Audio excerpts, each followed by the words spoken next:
नमस्कार, मी Ashish Jadhav. Lokmat digital news सर्व्हिसच्या महायुद्धमध्ये तुमचं स्वागत आहे. गेल्या वर्षी नोव्हेंबर महिन्यामध्ये राज्य सरकारच्या मंत्रिमंडळाने राज्यपालांकडे 12 राज्यपाल नियुक्त आमदारांच्या नावांची यादी पाठवली होती. राज्य मंत्रिमंडळानं निर्णय घेऊन शिक्कामोर्तब करून ती यादी राज्यपालांच्या संमतीसाठी पाठवली होती. खरं तर असे संकेत आहेत की राज्य मंत्रिमंडळानं निर्णय घेऊन शिक्कामोर्तब केलेली यादी जशीच्या आणायची, कारण तसं ते घटनेनं बंधनकारकही आहे. पण राज्यपाल भगतसिंग कोश्यारी यांनी ते ऐकलं नाहीये. तेव्हापासनं आज जवळपास 5.5-6 महिने होत आहेत. अजूनही 12 राज्यपाल नियुक्त आमदारांच्या नावांची घोषणा झालेली नाहीये. ती यादी संमत झालेली नाहीये. त्यामुळे तो प्रश्न तसाच खितपत पडलेला आहे. यापूर्वी मुख्यमंत्री उद्धव ठाकरे यांच्या नावाचीही शिफारस राज्यपाल नियुक्त आमदारकीसाठी करण्यात आली होती. त्यालाही राज्यपाल महोदयांनी केराची टोपली दाखवली होती. त्यामुळे राज्यपाल महोदय हे त्यांच्या भूमिकेवरती ठाम दिसत आहेत. दरम्यान माहिती अधिकारात अशी माहिती पुढे आलेली आहे की राजभवनाकडे अशी कोणती यादीच उपलब्ध नाहीये. त्यांच्याकडे अशी मंत्रिमंडळाकडनं शिफारस होऊन आलेली यादीच नाहीये. त्याच वेळेस मुंबई हायकोर्टानं सुद्धा अलीकडं राज्यपालांच्या सचिवांना ही विचारणा केलेली आहे की राज्यपाल नियुक्त आमदारकी जी जाहीर करायची आहे, ज्याची यादी राज्य मंत्रिमंडळानं निर्णय घेऊन तुमच्याकडे संमतीसाठी पाठवली आहे, त्याचं स्टेटस काय, त्याबाबतचं सबमिशन किंवा त्याबाबतची भूमिका राज्यपालांचे जे सचिव आहेत ते हायकोर्टात मांडणार आहेत. त्यामुळे एकूणच विषय हा गुंतागुंतीचा बनलेला आहे. शिवसेना असेल किंवा महाविकास आघाडी असेल, आक्रमक झालेली आहे. याच विषयावरती आज आपल्याला महायुद्धाची चर्चा करायची आहे. आपल्यासोबत मान्यवर पाहुणे आहेत. आपल्यासोबत विधान परिषदेच्या उपसभापती डॉक्टर नीलम गोरे आहेत, शिवसेनेच्या नेत्या आहेत त्या. त्याचबरोबर आपल्यासोबत भाजपचे आमदार राम कदम आहेत. याशिवाय आपल्यासोबत काँग्रेसचे फायर ब्रँड प्रवक्ते डॉक्टर राजू वाघमारे आहेत. तसंच अनेक वर्षांपासून मुंबईत माहिती अधिकार कार्यकर्ते म्हणून नावारूपाला आलेले आणि अनेक असे विषय की ज्या विषयात सहजासहजी लोक आरटीआय सुद्धा टाकत नाहीत, पण त्यातनं मोठी बातमी होते, असे बहुचर्चित अनिल गलगली सुद्धा आपल्या सोबत आहेत. मी सर्वांचं स्वागत करतो आणि सुरुवातीला अनिल गलगली यांच्याकडे जातो. ते यासाठी मला त्यांना हे विचारायचं आहे की कोणत्या इंटेन्शननी तुम्ही राजभवनाकडे माहिती अधिकारात ही माहिती मागितली? तुम्हाला असं का वाटलं की राज्यपाल नियुक्त 12 आमदारकीची नावं जी राजभवनात खितपत पडलेली आहेत त्यांना वाचा फोडावी? ज्या पद्धतीने आपलं महाराष्ट्रामध्ये विधान परिषदेचे 78 आमदार आहेत आणि जे 12 आमदार राज्यपालाच्या तर्फे नियुक्त केले जातात आणि त्याच्यामध्ये कला, क्रीडा, विज्ञान, साहित्य आणि समाजसेवा असे पण वर्ग केलेले आहेत. परंतु मी पाहत होतो की काही वर्षापासून या पदावरती या पदाला योग्य असलेले सक्षम उमेदवार कधी आपण पाहिलेच नाही. जेव्हा या याद्या आल्या आणि त्याच्यामध्ये सर्वांची नावं आली, त्याच्यामुळे मी याद्यांचा अभ्यास केला तर मला वाटलं की खरोखर हीच नावं त्यांनी पाठवली आहेत की अजून काही भलत.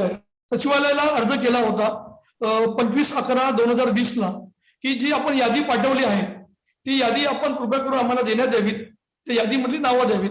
तर सर्वप्रथम सचिवालयाने आम्हाला नकार दिला की आम्ही ही यादी राज्यपाल महोदयांकडे सादर केलेली आहे, त्याच्याबद्दल निर्णय झाला नसल्यामुळे आम्ही तुम्हाला यादी देऊ शकत नाही. मग जेव्हा मुख्य सचिवालयाने आम्हाला अशी माहिती दिली तर मी बोललो चला राज्यपालांकडे तरी माहिती मिळू शकते. मग मी राज्यपाल सचिवालयाकडे सुद्धा अर्ज केला. मग राज्यपाल सचिवालयाने सुद्धा आम्हाला अशी माहिती दिली की अशी कुठलीही माहिती त्यांच्या सचिवालयाकडे उपलब्ध नाही. ठीक आहे, अशी कुठलीही माहिती त्या सचिवालयाकडे राजभवनाच्या उपलब्ध नाहीये. मुंबई हायकोर्टानं सुद्धा राज्यपालांच्या सचिवांना ही विचारणा केलेली आहे की या प्रकरणाचं स्टेटस काय. आपल्यासोबत डॉक्टर नीलम गोरे आहेत, शिवसेनेच्या नेत्या आहेत. नीलमताई, गेल्या नोव्हेंबर महिन्यामध्ये म्हणजे 2020 नोव्हेंबरमध्ये राज्यपालांकडे राज्य मंत्रिमंडळानं ठराव करून ही यादी पाठवली होती. खरं तर राज्यपालांनी या नावांना संमती द्यायला पाहिजे होती, पण ती दिली गेलेली नाही. तर यावरती राज्य सरकारची भूमिका वेळोवेळी तशी पुढे येत नाहीये. आता अनिल गलगलींनी आरटीआय मधून ही माहिती आल्यानंतर, बातमी पुढे आल्यानंतर मग वादंग झालेला आहे. राज्यपालांसमोर महाविकास आघाडीचे नेते इतकं नमतं का घेत आहेत या विषयावर? विधिमंडळ असेल आणि राज्यपाल आपले महोदय असतील, महामहिम, ह्या सगळ्याची चौकट आहे. जशी राष्ट्रपती, लोकसभा, राज्यसभा, राष्ट्रपतींचं भाषण असतं नेहमी सदनांना उद्देशून, त्याच पद्धतीने राज्यपालांच्या निर्देशानुसार मुळात आमचं अधिवेशन होतं आणि अधिवेशन संस्थगित झालंय हे सुद्धा राज्यपाल जाहीर करतात. त्यामुळे राज्यपाल हे वैधानिक प्रमुख मानले जातात, परंतु प्रत्यक्षात कार्यकारी राज्य संपूर्ण चालवण्याची लोकशाहीतली जबाबदारी ही माननीय मुख्यमंत्र्यांवर असते.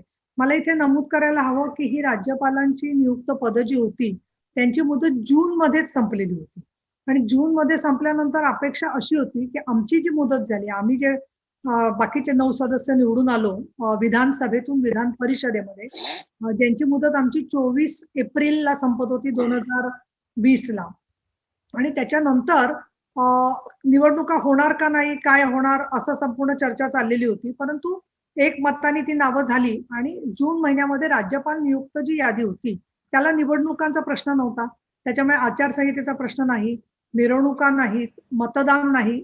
अगदी साधी प्रक्रिया असते की माननीय कॅबिनेटनी मुख्यमंत्र्यांच्या याच्यानुसार, नेतृत्वानुसार, मार्गदर्शनानुसार ही यादी द्यायची राज्यपालांना आणि राज्यपाल ती जाहीर करतात यादी जी आहे ती. त्यामुळे कोरोना असला तरी सुद्धा या 12 विधान परिषदेच्या सदस्यांचं नावं जाहीर करण्यामध्ये तांत्रिकदृष्ट्या कुठली आचारसंहितेची अडचण नव्हती. मुद्दा एक.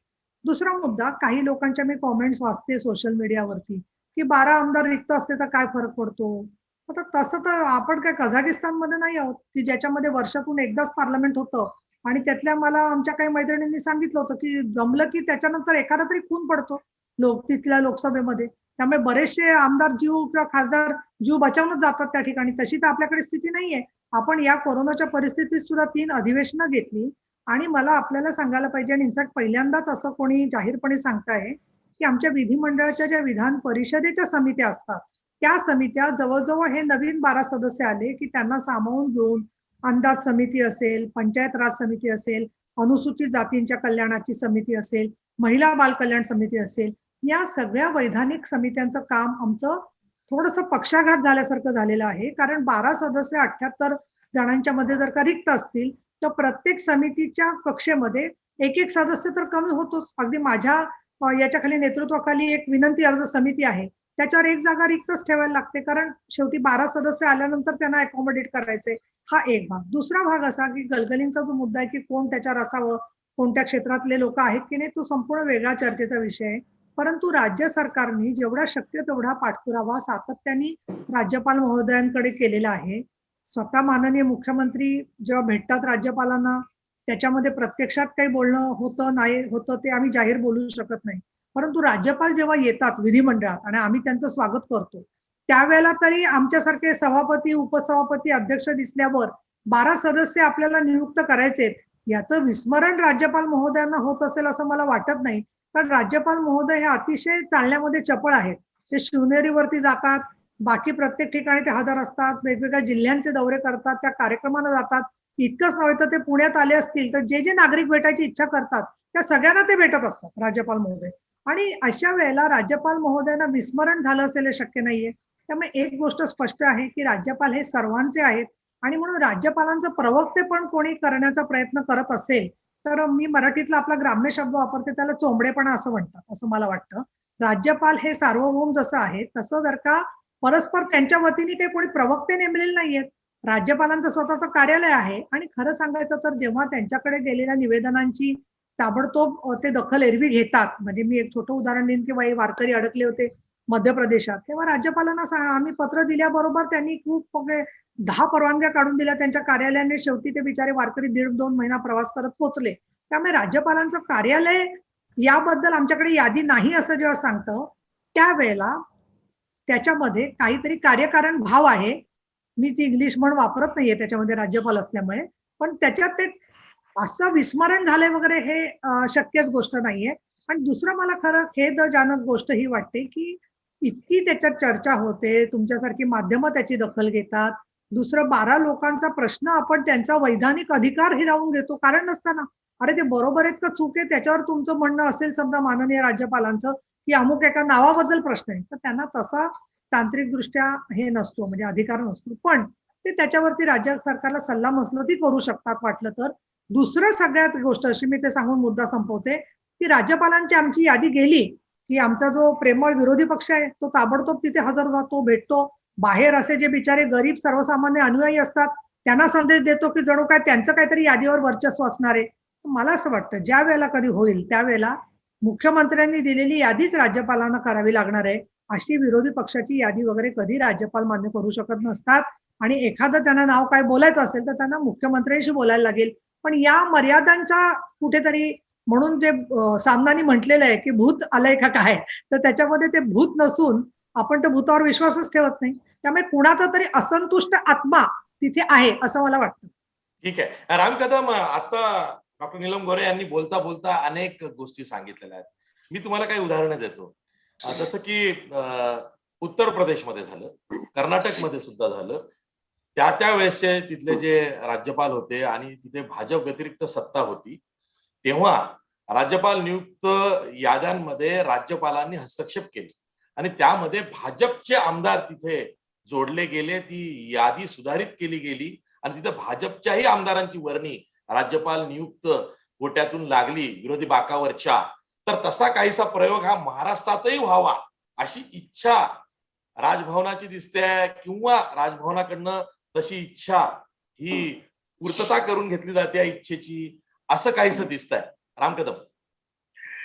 नाही, आजच्या या चर्चेमध्ये मी काही राज्यपालांचा काही प्रवक्ता नव्हे आणि राज्यपाल हे संविधानिक पद आहे, ते कोणत्या पक्षाचे असू शकत नाहीत. त्याच्यामुळे राज्यपाल कार्यालय ते का निर्णय घेत नाहीत, ते कधी निर्णय घेणार आहेत, त्या निर्णयाला विलंब का होतोय, यादी आली आहे न आली, या बाबतीतला सगळा खुलासा हा राज्यपालांचा अधिकार आहे. तो काही भारतीय जनता पार्टी किंवा भारतीय जनता पार्टीचा प्रवक्ता म्हणून तो काही आमचा अधिकार नव्हे. हा पहिला. पण एक सारासार राज्यातला विरोधी पक्ष म्हणून काही 2-3 मुद्दे समोर येतात. आता अनिल गलगली साहेब माझे जवळचे मित्रही आहेत, माझ्या विभागातच राहतात आणि गेली अनेक वर्ष जसं आपण म्हणालात आशिष, तसं सातत्यानं अत्यंत महत्वाचे मुद्दे समोर आणतात. आता या ठिकाणी महत्वाचा मुद्दा काय आहे?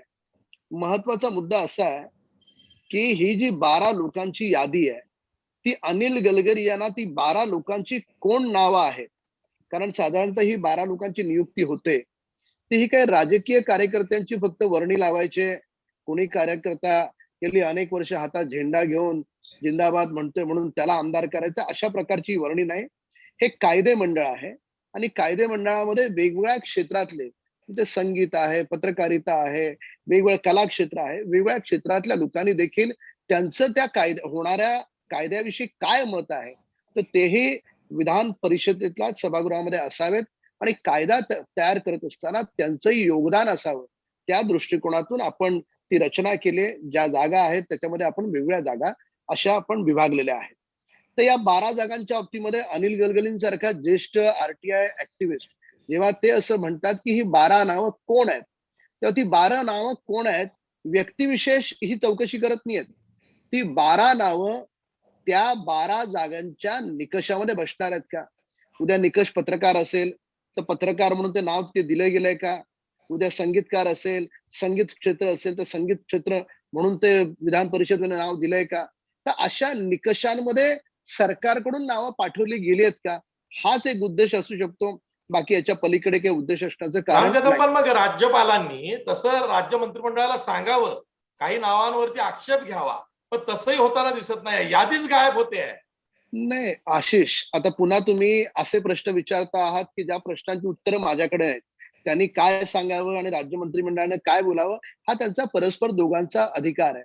पण एक विरोधी पक्ष म्हणून आम्हाला एक दिसतं की जर समजा राज्य सरकारनं 12 नावं जी निकषात बसतात, पारदर्शी पद्धतीनं अतिशय निखळ आहेत, तर ती नावं लोकांपुढे स्पष्ट करावीत की बाबा ही निकषात बसणारी नावं आहेत. आम्ही काय आमच्या कार्यकर्त्यांची वर्णी लावत नाहीये. निश्चितपणे लोकांच्या मनामध्ये काय जे काही ठरवायचं ते लोक ठरवतील. आता लोकांच्या मनामध्ये काय आलंय? लोकांच्या मनामध्ये हे पुरेपूर ठासून बिंबलंय की या ठिकाणी तिन्ही पक्षांना आपल्या राजकीय कार्यकर्त्यांची वर्णी लावायची, जे डॉक्टर बाबासाहेब आंबेडकरांनी संविधान दिलंय त्या संविधानाने जे निकष आखून दिलेत त्या निकषाप्रमाणे ही यादी बनवायची नाही. हा लोकांचा समज झाला. हा मुद्दा क्रमांक 1. आता मुद्दा क्रमांक 2. आता ठीक आहे, आता सामना माननीय मुख्यमंत्र्यांचं वर्तमानपत्र आहे, पक्षाचं मुखपत्र आहे.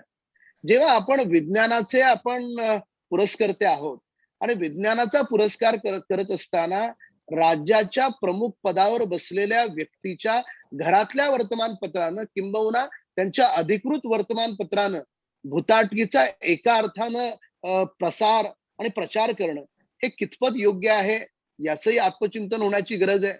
कारण जेव्हा माननीय मुख्यमंत्र्यांचं वर्तमानपत्र जेव्हा भुताटकी भूत असे सगळे शब्दप्रयोग करतो, निलमताईंविषयी मला नितांत आदर आहे, त्यांनी मान्य केलंय की त्या मान्य करत नाहीत, तरी देखील अशा प्रकारचे शब्दप्रयोग सामनासारख्या प्रमुख वर्तमानपत्रातून येत असतील तर कुठेतरी त्याचा अर्थ असा होतो की शिवसेना, कारण ते मुखप्रश्न आहे शिवसेनेचं, शिवसेना भुताटकीचा प्रचार आणि प्रसार करते का?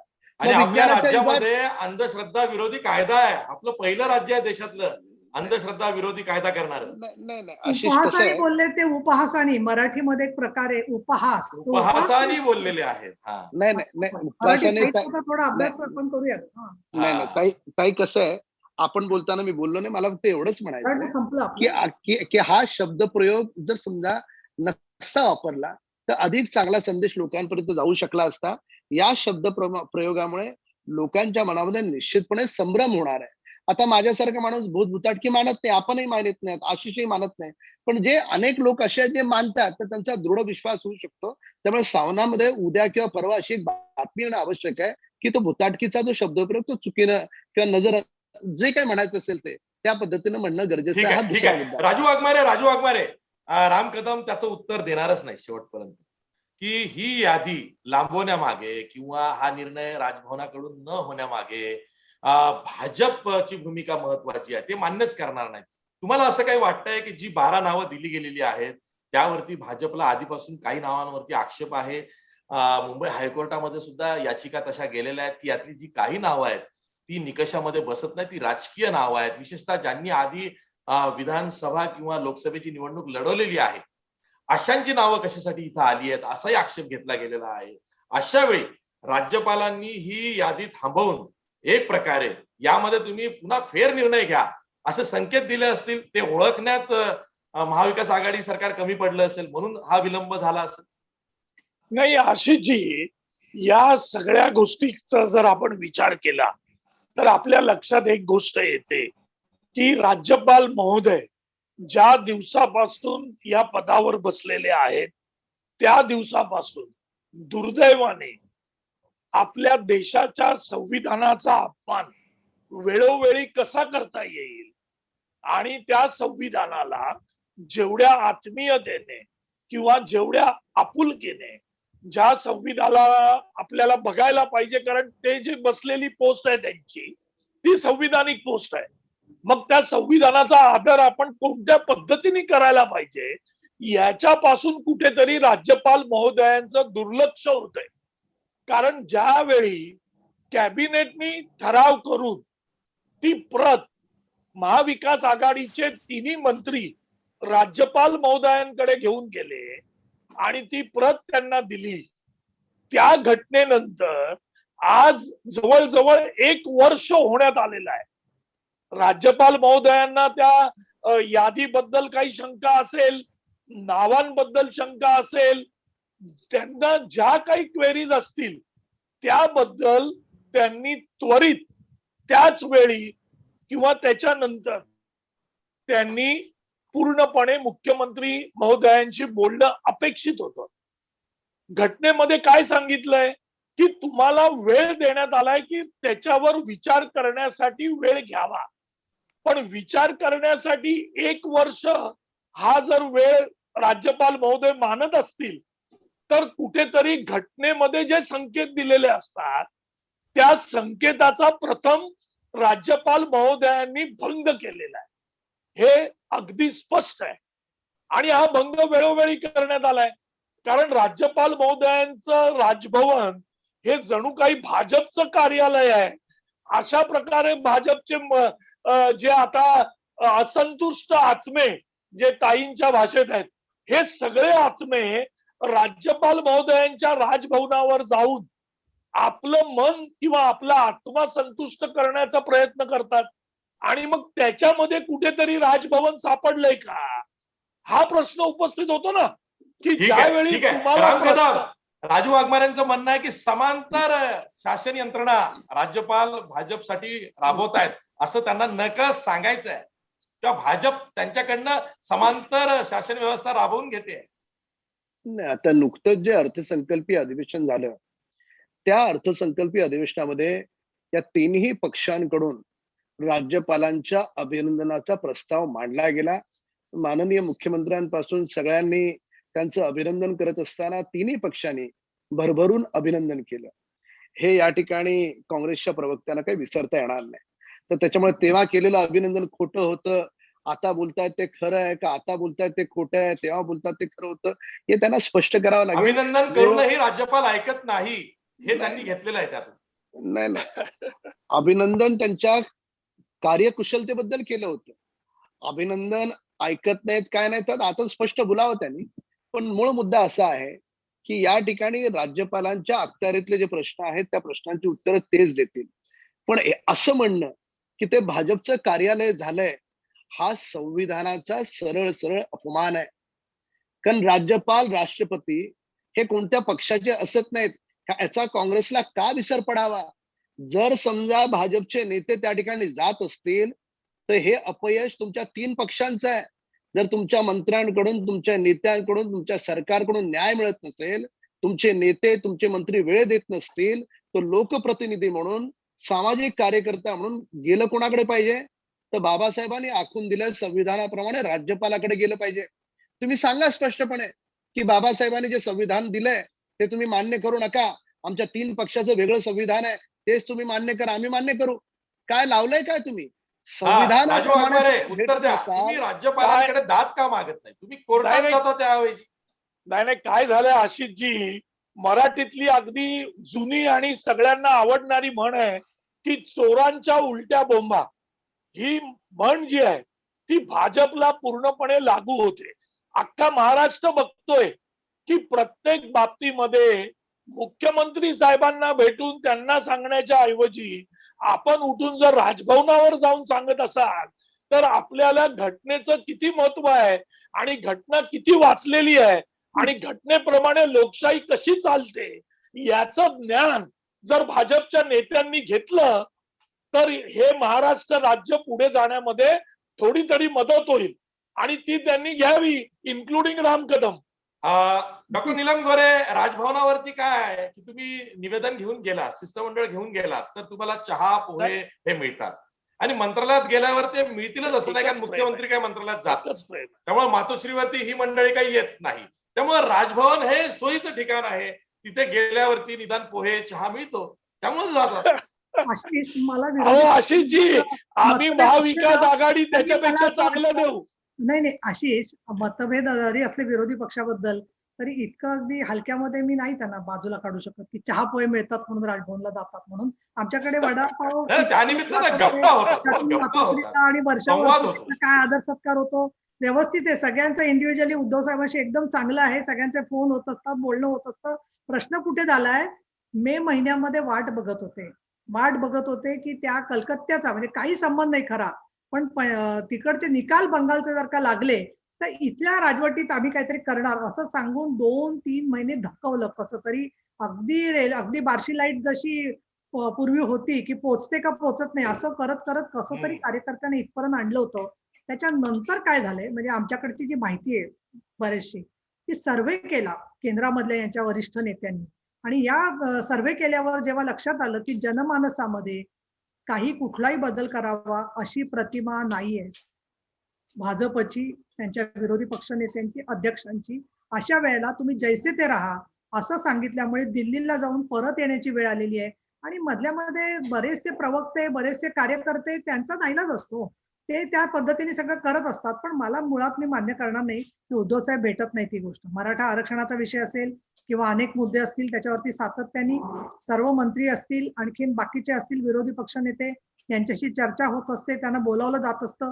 विधिमंडळाच्या अधिवेशनातला मात्र अनुभव जो आहे तो थोडा यांचा निराशाजनक का मला वाटतो की 2 किंवा 3 दिवसाचं अधिवेशन असेल ज्याच्यात पुरवणी मागण्यात 2.5 तास 3 तास बोलायला मिळतं, तुम्ही सगळे हेडलाईन देण्यासाठी उत्सुक असता, त्यावेळेला हे लोक वेगवेगळे विषय काढून डायव्हर्ट करून गोंधळ घालून फेऱ्या मारून विधान भवनामध्ये त्याची बातमी होते. परंतु जो प्रश्न तडीला लावण्याच्या दृष्टिकोनातून काम करायला पाहिजे तो होत नाही. दुसरं मी उदाहरण सांगेन तुम्हाला की राज्यपाल महोदयांनी आज सामनात पण उल्लेख आहे, गुजरातला जशी मदत मिळाली तशी त्यांचं काम म्हणजे आमची विनंती राहील, ती अपेक्षा राहील की केंद्र सरकार आणि राज्य सरकार याच्यातला दुवा म्हणून राज्यपालांनी काम हे केलं पाहिजे. ज्या ठिकाणी राज्य सरकार कमी पडतंय तिथे त्यांनी मदत करण्याच्या भूमिकेतून गेलं पाहिजे. तर आता अशा मुद्द्यांवरती माननीय राज्यपालांनी काय भूमिका मांडली काहीच कळायला मार्ग नाही. दुसरा प्रश्न, आपला जो विरोधी पक्ष आहे सगळा जो आहे तो त्यांचं सगळं एकूण परिस्थिती पाहिली तर खरं सांगायचं तर आज म्हणजे अजूनही पचनीच पडलेलं नाहीये की विरोधी पक्षात आपण बसलोय हे. कारण 5 वर्षांमध्ये सवय झाली होती हो सत्तेची सवय फार वाईट आशिष. कारण सांगते की मी अगदी म्हणजे एक स्वतःला त्याबद्दल समाधान मला वाटतं की उपसभापती मी आहे, परंतु कुठेही म्हणजे मला ज्या दिवशी असं वाटतं ना की आपण आत्मसंतुष्ट झालं त्या दिवशी मला अस्वस्थ वाटतं. कारण ज्यांचे प्रश्न सोडवण्यासाठी आपल्याला नेमलंय त्यासाठी आपण काम करायला पाहिजे, तुम्ही सत्तेत असा का विरोधात असा. परंतु यांचा विरोधी पक्ष म्हणजे आता बघा 3-4 गोष्टी, त्या नटाची आत्महत्या त्याच्यावरून एवढा गोंधळ घातला, सीबीआयची आता चौकशी यांच्या हातात आहे, त्याचं काय झालं माहित नाही. दुसरा फार भयंकर गोष्ट मला अशी वाटते याच्यामध्ये की महाराष्ट्रातच का कोरोना हा प्रश्न 3 महिने कानात घालून घालून शेवटी कान आमचे दुखायची वेळ आली की महाराष्ट्रातच का कोरोना. आता भारतभर तो कोरोना पसरला तर याच्यावर कोणी बोलतंय का की भारतामध्ये काय पद्धतीने गंगेमध्ये प्रेत वाहत यायची परिस्थिती म्हणून तयार झालेली आहे. अशा वेळेला आम्ही याच्या अध्यक्षांकडे लोकसभेच्या काय विनंती केली, माझ्या विधिमंडळाच्या चौकटीत बोलते मी, आणि मला असं वाटतं की खरं विरोधी पक्षांनी याला पाठिंबा द्यायला पाहिजे. आम्ही त्यांना म्हटलं की आमच्या ज्या आमदारांच्या समित्या आहेत वेगवेगळ्या त्या समित्यांचं कामकाज तुम्ही ऑनलाईन करायला परवानगी द्या. म्हणजे ठीक आहे, काही गोष्टी प्रलंबित असतात त्याचा आढावा घेता येतो, ते प्रश्न बघता येतात, अगदी जिल्हानिहाय आमदार असतात त्याच्यावरती, त्यांच्या भागामधल्या बैठका होतात, तर त्या ऑनलाईन बैठका घेतल्या तर फार तर काय होईल, तुम्हाला ज्या ठिकाणी साक्ष घ्यायची ती तुम्ही घेऊ नका, परंतु बाकीचं कामकाज चालू शकतं. परंतु पार्लमेंट परवानगी देत नाही, त्यामुळे विधिमंडळ पण परवानगी देऊ शकत नाही. त्यामुळे विधिमंडळाच्या मध्ये जे काम चालतं 2 अधिवेशनांच्या मध्ये अधिकाऱ्यांवरती नाही म्हटलं तरी एक कुठेतरी आमदारांचा संवाद राहतो, त्याच्यासाठी परवानगी मिळत नाहीये. म्हणजे प्रत्येक ठिकाणी राज्यांना खोडा घालून ठेवायचा हा जो प्रकार आहे आणि मग म्हणायचं की हे आता धावत नाहीये, तर हे कुठेतरी राजकारण ठीक आहे. राम कदम डॉक्टर नीलम गोरे यांचं म्हणणं तुम्हाला पटतंय का?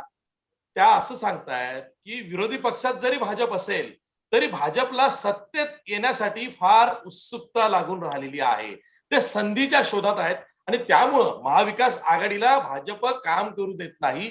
त्यामध्ये केंद्र सरकारची सुद्धा मोठी मदत ही भाजपला होते असं त्यांना सांगायचं आहे. बघा आशिष, तुमचा आवाज मला येत नव्हता, माझा आवाज तुम्हाला येत असावा. हो येतोय बोला. मुळामध्ये नीलमताई स्वतः व्यक्तिशः अभ्यासू सदस्य राहिलेले आहेत आणि आता जबाबदार पदावर. जेव्हा यावेळेस अर्थसंकल्पीय अधिवेशन होतं आणि सर्व कागदपत्रांसहित आदरणीय विरोधी पक्ष नेते माननीय देवेंद्र फडणवीस साहेब पुराव्यानिशी मांडत होते की वाजे हा कसा गुन्हेगार आहे, तर त्यावेळेस न केवळ एक पक्ष, तिन्ही पक्ष वाजेची वकालत घेत वाजेचं हिमालयाच्या पहाडासारखं समर्थन करत होते. 7 दिवसाचं अधिवेशन, 7 दिवसाच्या अधिवेशनामध्ये 4 दिवस यांनी फक्त वाजेच्या समर्थनामध्ये घालवले. त्याच वेळेस पहिल्या दिवशी निर्णय घेतला असता तर चर्चा झाली असती, पण तुम्हाला वाजेला वाचवायचं होतं हे काही लपून राहिलेलं नाही, राज्यानं देशानं पाहिलंय. आता का वाचवायचं होतं, त्याच्या गाडीत जी पैसे मोजायची मशीन सापडली आणि त्याच्यानंतर बाकी नेत्यांबरोबर मंत्र्यांबरोबर जे संबंध जे प्रस्थापित आहेत ते समोर आले, त्याच्यावरून ते सगळं दृष्टीपथात आलं. तर त्याच्यामुळे हे जे म्हणणं की विरोधी पक्ष वेळ घालवतोय, महाराष्ट्र पाहतोय खरा वेळ कोण घालवतोय. दुसरा भाग की आता कोकणातला आपण विषय काढलात, माननीय उद्धवजी स्वतः म्हणाले होते की पंचनामे नंतर करा, आधी दर हेक्टरी तुम्ही त्यांना काय मदत देता ते सांगा. हे विधान आमचं नव्हे, हे माननीय वर्तमान मुख्यमंत्र्यांचं विधान आहे. तर मग आता पंचनामे करण्याची का वाट पाहताय? आता पंचनामे पूर्ण झालेत, मदत का घोषित करत नाही? आलेल्या दिवसापासून प्रत्येक क्षणाला तुम्ही केंद्राकडे बोट करताय. केंद्राकडे बोट केलं पाहिजे, तुमचा अधिकार आहे, पण प्रत्येक वेळेस लहान ताना बाळासारखं रडत केंद्राकडे बोट करायचं, स्वतः मात्र काहीच द्यायचं नाही. 7 महिने अधिकृतपणे मुख्यमंत्री कार्यालयानं देशाच्या पंतप्रधान कार्यालयाला संपर्क केला नाही, हे मी नाही म्हणत आहे, हे आरटीआयच्या माध्यमातून समोर आलंय. जर आपण संपर्कच करायचा नाही, फक्त मीडियाचे कॅमेरे दिसले की मग त्याच्या पुढे बोलायचा, तर याला संपर्क म्हणत नाहीत, याला लोकांची दिशाभूल करणं म्हणतात. आणि शेवटचा एक मुद्दा महत्वाचा या ठिकाणी सांगेन की कलकत्ता, बंगालचं इलेक्शन तिथलं झालं की महाराष्ट्राचं, म्हणजे 1.5 वर्ष झालं फक्त स्वतःचं सिंहासन कसं सुरक्षित आहे आणि भाजप आमचं सिंहासन कसं हे करू पाहते, हलवू पाहते, याच्या पलीकडे ना शिवसेनेचे नेते, ना काँग्रेसचे नेते, ना राष्ट्रवादीचे नेते याच्या पलीकडे कुठलं वक्तव्य करतायत का हो? त्यांच्याकडून काय वक्तव्याची अपेक्षा आहे? महाराष्ट्रात लोकांचे तडफडून मृत्यू होत आहेत, आम्ही त्यांना ही मदत देऊ. लोकांची दुकानं बंद आहेत, त्या कामगारांचं काय होईल, त्यांना आम्ही ही मदत देऊ. अशी कुठलीच विधानं नाहीत. सामना वर्तमानपत्र पहा किंवा तिन्ही पक्षाचे प्रमुख नेते पहा, फक्त एकच विधान, आमच्या सरकारला धोका नाही. कोण म्हणाला तुमच्या सरकारला धोका आहे? तुमच्या सरकारला धोका तुमच्या 3 पक्षातल्या आपसातल्या भांडणामुळेच होईल. तो धोका आहे, कधी आहे ते लोक पाहतील. या ठीक आहे, क्षणाला ठीक आहे, लोकांना ठीक ती आहे. चर्चा ऐकायची नाही. अनिल गलगली, या क्षणाला कदाचित असं तर लोकांना नाही ना, चर्चा ऐकायची की नो तुमचं एंट्री सरकार पुढे त्याला धोका काय आहे, मदत करणार आहे नो त्याच्यावर एंट्री बोल. पुढे धोका आहे, म्हणून मग ही यादी मंजूर होत नाही या राजभवनाकडून. नाही, खरं पाहिलं तर माझं असं मत आहे की राजभवन यादी देत नाही, परंतु यापूर्वी आम्ही जेव्हा मुख्यमंत्री सचिवालयाची माहिती मागितली होती तेव्हा त्यांनी तो दिली नाही. माझं तर सिंपल मत आहे की जे महाविकास आघाडीचे जे नेते आहेत त्यांनी राजभवनामध्ये ती यादी दिली आहे, त्यांच्याकडे डिस्पॅच कॉपी असेल, ती कॉपी त्यांनी ट्विटरच्या माध्यमातून किंवा सोशल मीडियाच्या माध्यमातून किंवा वर्तमानपत्राच्या माध्यमातून किंवा प्रेस कॉन्फरन्स घेऊन की आम्ही या तारखेला ही यादी दिली होती, त्याची डिस्पॅच कॉपी आहे, त्यांनी जनतेला दाखवावी. खरं पाहिलं तर मुख्यमंत्री सचिवालय सुद्धा माहिती देत नाही, राज्यपाल सचिवालय सुद्धा देत नाही, तर नागरिकांनी कोणाला प्रश्न विचारायचे? शेवटी प्रश्न विचारण्याचे जे आमचे अधिकार आहेत, माहितीचा अधिकार आहे, आम्हाला माहितीच्या अधिकाराचा कायदा वापरण्याची गरज का वाटली? कारण ही यादी तुम्ही अधिकृतरित्या तुम्ही देत नाही. नाहीतर जेव्हा सुद्धा काही निवेदन दिलं जातं कुठल्याही पक्षातर्फे, तेव्हा ते निवेदन आपण मीडियाला देतो, ते आपण ट्विटरच्या माध्यमातून त्याला ट्विट करतो.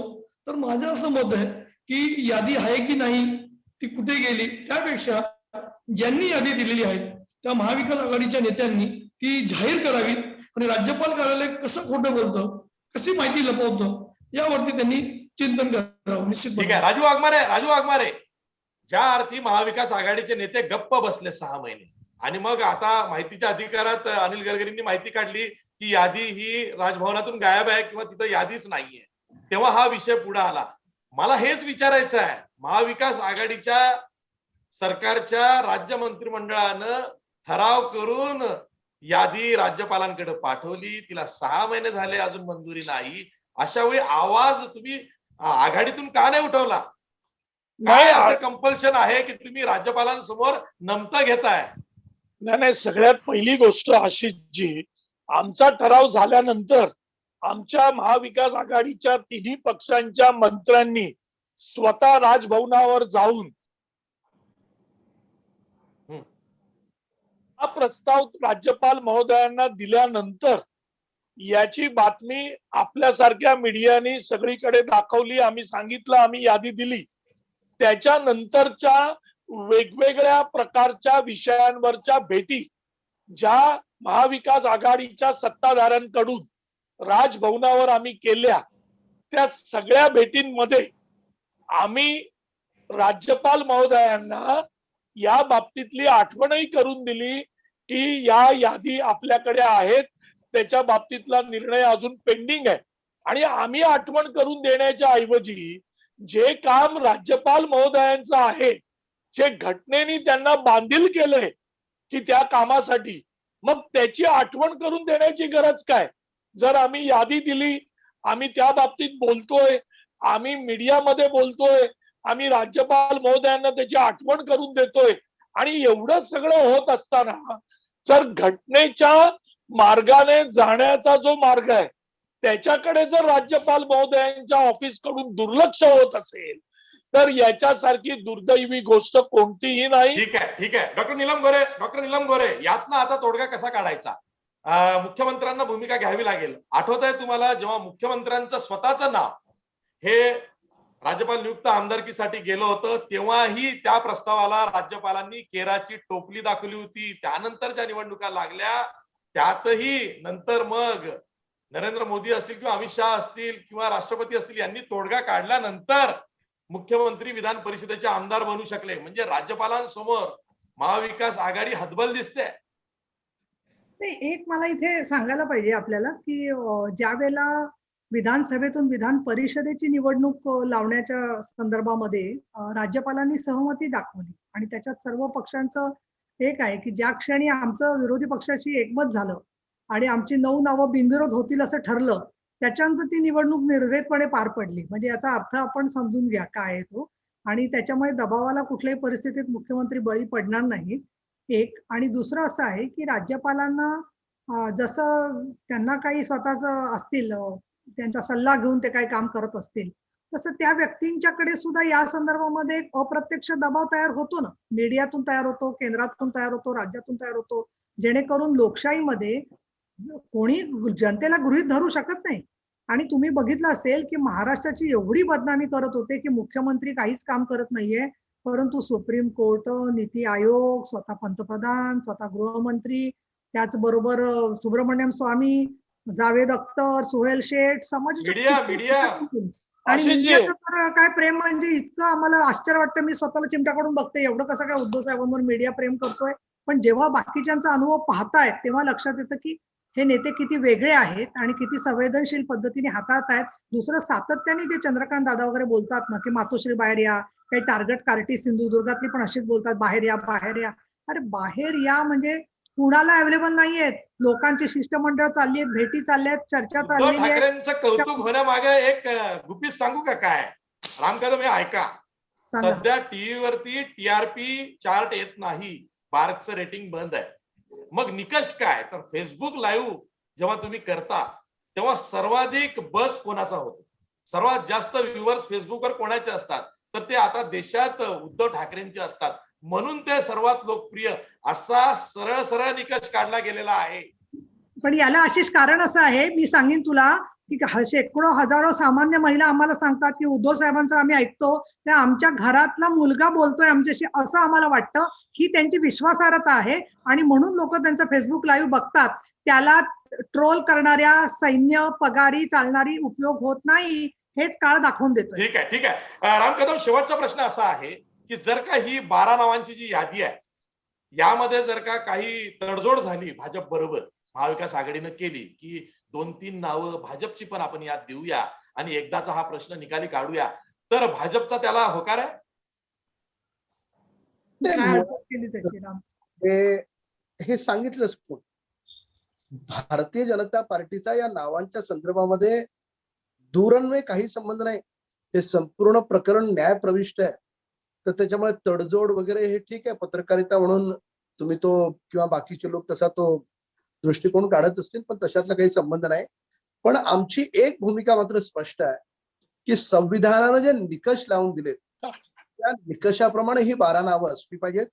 केवळ आणि केवळ आपल्या राजकीय कार्यकर्त्यांची वर्णी लागली पाहिजे म्हणून कोणतीही नावं पाठवायची आणि संविधानाची आणि डॉक्टर बाबासाहेब आंबेडकरांनी जे पवित्र संविधान दिलंय त्याची पायमल्ली जर हे 3 पक्ष करणार असतील तर निश्चितपणे विरोधी पक्ष म्हणून आम्ही आमची भूमिका ठीक आहे. Raju Waghmare, last comment. आणि भाजपच्या काळामध्ये जी राज्यपाल नियुक्त आमदारांची यादी केली होती ती तपासली का तुम्ही? त्यावरती नजर कधी मारली का राजू वाघमारे? नाही, त्याच्यावर नजर नक्कीच मारली. आणि त्यावेळी पण राम कदम विसरले असतील की राजकीय पक्षाचे त्यांच्या पक्षाचे नेतेच होते त्याच्यामुळे आता या पद्धतीचं बोलायचं. आणि मगाची नीलमताई जे बोलल्या की त्यावेळी काही गोष्टी त्यांनी बरोबर केल्या. काय असतं माहितीये का आशिषजी, झोपलेल्या माणसाला तुम्ही उठवू शकता पण झोपेचं सोंग घेतलेल्याला उठवू शकत नाही. म्हणजे तुम्हाला म्हणायचं आहे की राजभवनामध्ये झोपेचं सोंग घेतलेलं कोणीतरी आहे? नाही, राजभवनामध्ये पण आहे आणि भाजप पूर्ण महाराष्ट्रातला यांनी झोपेचं सोंग घेतलेलं आहे. यांना तुम्ही उठवू शकत नाही कारण यांनी सोंग घेऊन हे काम करतायत. आणि ज्या पद्धतीने महाविकास आघाडीचे मुख्यमंत्री उद्धव साहेब ठाकरे आणि इतर आमचे राष्ट्रवादी आणि काँग्रेस पक्ष ज्या पद्धतीने काम करतंय हे आता सोंग घेतल्यामुळे ठीक आहे. यांना तुम्ही किती सांगायचा प्रयत्न राम केला कदम, भाजपने यांना काही झोपेचं सोंग घेतलंय की खरंच नाही, भाजपला याच्या- आता झोप लागली आहे केंद्रातले महाविकास आघाडी सूत्रधार- सरकार चांगलं काम करत आहे म्हणून? नाही, टीव्हीच्या कॅमेऱ्यासमोर महाविकास आघाडी चांगली काम करते हे सांगणं ही त्यांची राजकीय आवश्यकता आहे. म्हणतात हे झोपेतून उठा सोंग करू नका. फाईल काँग्रेसवाले पास करत नाहीत, काँग्रेसवाल्याची शिवसेनावाले पास करत आहेत. तर मी 3 टर्मचा आमदार आहे, मलाही सगळं ऐकून माहिती आहे. तर त्याच्यामुळे ह्यांची आपसातली भांडणं ही काही लपून राहिलेली नाहीत. पण आपसात त्यांनी भांडावं, काय करावं हा त्यांचा प्रश्न आहे. पण त्यांच्या भांडणामुळे महाराष्ट्रातले सगळे विकासाचे प्रकल्प ठप्प आहेत. मुंबईत बघा काय मेट्रोचं सांगताय? अजिबात नाही. कोस्टल वेचं काम कसं सुरू आहे, अतिशय संथ गतीने सुरू आहे. महाराष्ट्रात जेवढी विकासाची कामं देवेंद्र फडणवीस साहेबांच्या कालखंडात सुरू झाली त्या सगळ्या कामांची गती कासवापेक्षाही मंद गतीने. याला कारण काय? या 3 पक्षांची भांडणं यांच्यातून विस्तव जात नाही. फक्त पॉलिटिकल लाईन आहे हं. असं सारखं बघत राहायचं तिघांची मी येतोय तुमच्या तिकडे. हा त्याच्यासाठी करायचं हे असं सगळं सुरू आहे. तुम्ही भांडा, काय करा, तुम्हाला तुमचं राज्य लखलाभ लाभो, पण तडफडून जो मृत्यू होतोय लोकांचा त्यांना मदत करा. कोकणातल्या लोकांना मदत करा. तुम्ही एअर कंडिशन बंगल्यामध्ये तुम्ही तुमचे मंत्री आहात, त्या कोकणातल्या लोकांना कधी मदत करणार आहात तेवढं ठीक सांगा. आहे. डॉक्टर नीलम गोरे, पंतप्रधानांनी पंतप्रधानांनी 1000 कोटी रुपये दुसऱ्याच दिवशी गुजरातला जाहीर केले. महाराष्ट्राच्या वाट्याला केंद्राचा निधी कधी आणणार महाविकास आघाडी? नाही, जीएसटीचे पैसे बाकी आहेत. बाकीचे पैसे किती वेळाला सांगायचं? 100 वेळेला सांगून झालं, केंद्राला आठवण करून झाली, पार्लमेंट मधल्या खासदारांनी सांगून झालं, पण त्यांनी ठरवलेलं आहे की असं लसीचा प्रश्न असेल, पीपी युनिटचा प्रश्न असेल, झोपेचं सोंग. प्रत्येक वेळेला अशा पद्धतीने कुठेतरी कोंडी करायची ही त्यांची भूमिका आहे. आणि त्याच्यामधून मग कुठेतरी संवाद झाल्यानंतर आम्ही थोडंसं काहीतरी देतो, अशा पद्धतीने वागणं आहे. दुसरं असं आहे की आज कोरोनाची संख्या कमी होते आहे, चांगली गोष्ट आहे. पण याला कारण म्हणजे लॉकडाऊन करतायत म्हणजे जणू काहीतरी मुख्यमंत्री खलनायकासारखे करतायत. अरे ज्या क्षणी नाईलाज असतो त्याच वेळेला हे सगळे निर्बंध टाकावे लागतात आणि त्या निर्बंधांचा परिणाम आपण झालेला पाहतो आहे. गेलं 1-1.5 वर्ष अनेक निर्णय जे सरकारने घेतलेले आहेत त्या निर्णयांच्या मध्ये मला वादळाबद्दल एक सांगायचं मुद्दा म्हणून की ऑलरेडी मदतीचं काम सुरू झालेलं आहे. पंचनाम्यासाठी कुठलंही काम थांबलेलं नाही. आणि याचं कारण असं की डिझास्टर मॅनेजमेंट ऍक्ट नुसार कुठलं नुकसान झालं तर काय मदत करायची, घराचे पत्रे उडाले असतील तर पत्रे द्यायचे, याच्यासाठी परत काही म्हणजे वाटप सुरू झालेलं आहे. ते तिथल्या तिथे सुरू काम पण प्रत्येक बाबतीमध्ये त्याचा आढावा चाललेला आहे. जी याची खांब वगैरे उन्मळून पडलेले ते उभं करण्याचं काम चाललेलं आहे. त्या प्रस्तावावरती मंत्रिमंडळाच्या राजभवनाने निर्णय घेतलेला नाहीये. खरंच जर का 12 आमदार नियुक्त आमदारांची वर्णी लावायची असेल आणि त्यातच राजकारण फिरत असेल आणि त्यात खरंच राजकारण दिसतंय, ज्या पद्धतीनं दोन्ही बाजूकडनं आडमोठी भूमिका घेतली जाते, कुरघोडीचं राजकारण होत आहे आणि महाराष्ट्रासारख्या प्रगतिशील राज्याची विकासाची वाट त्यामुळे खुंटते असं वाटत असेल नागरिकांना आणि त्यातून माहिती अधिकार कार्यकर्ते आणि गलगलींनी आरटीआय टाकून माहिती मागवली असेल आणि ती जर का धक्कादायक असेल की यादीच राजभवनातून गायब झाली, तर नक्कीच यावरती महाविकास आघाडीच्या नेत्यांनी विचार करावा की राज्यपालांना निवेदन किंवा एखादा ठराव तुम्ही राज्य मंत्रिमंडळाचा पाठवत असाल आणि तिथून तो गायब होत असेल तर तुम्ही ज्या विचारणार आहात की नाही. आणि शेवटी हा हायकोर्टात प्रश्न गेलेला आहे. आता हायकोर्ट काय भूमिका घेतं हे सुद्धा फार महत्वाचं आहे. बिचारे ते 12 नावं, ती 12 लोक, त्यांचं काय ते एक प्रकारे ऑक्सिजनवरती आहेत असंच म्हणावं लागेल. मी सर्व मान्यवर पाहुण्यांचे आभार मानतो. इथंच थांबतो. पाहत राहा लोकमत डिजिटल न्यूज सर्व्हिसचं महायुद्ध.